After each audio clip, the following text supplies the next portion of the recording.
യാത്ര പോകുന്നത് എൻ്റെ പ്രിയപ്പെട്ട കാര്യമാണെങ്കിലും ഇന്ന് വീട്ടിൽ നിന്ന് പോകുമ്പോൾ ഒരു വിഷമാട്ടോ. കിടന്നിട്ടും മതിയാകുന്നില്ല. ഏതായാലും ഏക്കാതിരിക്കാൻ പറ്റില്ലാത്തതുകൊണ്ട് വേഗം തന്നെ റൊട്ടീനിലോട്ട് കിടന്നു. എൻ്റെ പ്രിയപ്പെട്ട പുസ്തകങ്ങളോടും എൻ്റെ പ്രിയപ്പെട്ട സ്ഥലങ്ങളോടും യാത്രയെ പറയാനും ഒന്നും കൂടി ഒന്ന് കാണാനായിട്ടും. ഇതെല്ലാം കഴിഞ്ഞ് ഞാൻ പോയി ഒരു ചായയൊക്കെ കുടിച്ച് ഇങ്ങനെ ഇരിക്കുമ്പോഴാണ് എന്നെക്കാളും ഡിപ്രഷൻ അടിച്ച് അവിടെ വേറൊരുത്തൻ കിടക്കുന്നത്.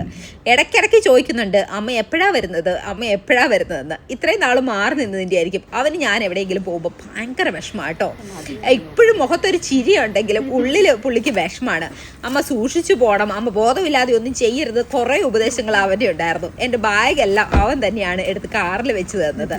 ഇതൊക്കെയാണെങ്കിലും സങ്കടമുണ്ടെങ്കിലും നമ്മുടെ കംഫർട്ട് സോണിന് പുറത്താണ് നമ്മുടെ ലോകം.